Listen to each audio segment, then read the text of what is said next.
Praise lord. ఈరోజు దేవాది దేవుడు మనకు అందిస్తున్న వాగ్దానము కీర్తనలు 68:4. దేవుని గురించి పాడుడి, ఆయన నామాన్ని బట్టి స్తోత్రగానం చేయడి అంటున్నాడు. మరి దేవుని గురించి పాడుతూ ఆయన నామాన్ని గురించి స్తోత్రగానం చేసినప్పుడు ఆయన కృప మనకు విస్తరించబడుతూ ఆయన ప్రేమ అనురాగాలను బట్టి నడిపించబడే విధంగా వర్ధిల్లింపబడతాం.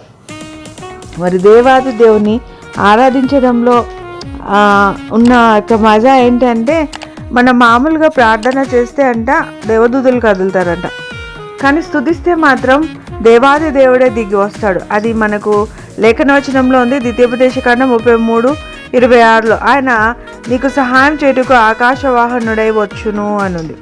అవునండి, మరి దేవుని యొక్క మహిమోన్నతమైన కృపను బట్టి ఆయనను స్తుతిస్తే ఆకాశవాహనుడై మేఘవాహనుడుగా నీ దగ్గరికి దిగి వస్తాడు. కాబట్టి దేవుని స్తుతించడంలో ఉంటున్న మహిమ, దేవుని కనపరచడంలో ఉంటున్న ఘనతను బట్టి, దేవాది దేవుని యొక్క కృపను ధ్యానిస్తున్న విధానాన్ని బట్టి పొందిన అద్భుతాలు చాలా ఉన్నాయండి.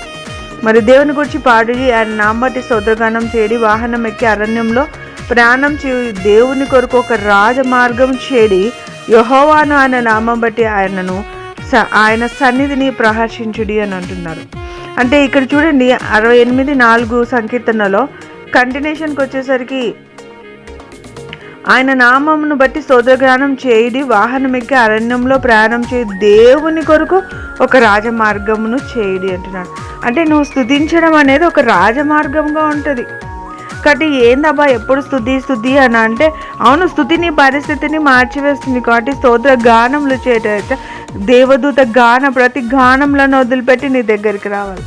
అలాంటి గొప్ప దేవుణ్ణి మనం గణనీయమైన కృపతో వర్ధిల్లింపబడే రీతిగా స్తుతిస్తే పొందబోవు అతి శ్రేష్టమైన ఆశీర్వాదాలను బట్టి ఈ లోకంలో నిన్ను ఒక ఉన్నతమైన స్థితిగతులను బట్టి నడిపించే తండ్రిగా ఆయన ఉంటాడు. దేవుడు మిమ్మల్ని మీ పరిస్థితులను మార్చివేయును గాక. ఆయన దీవెనలు సదాకాలం మీకు తోడైండును గాక. Have a blessed day. God bless you all.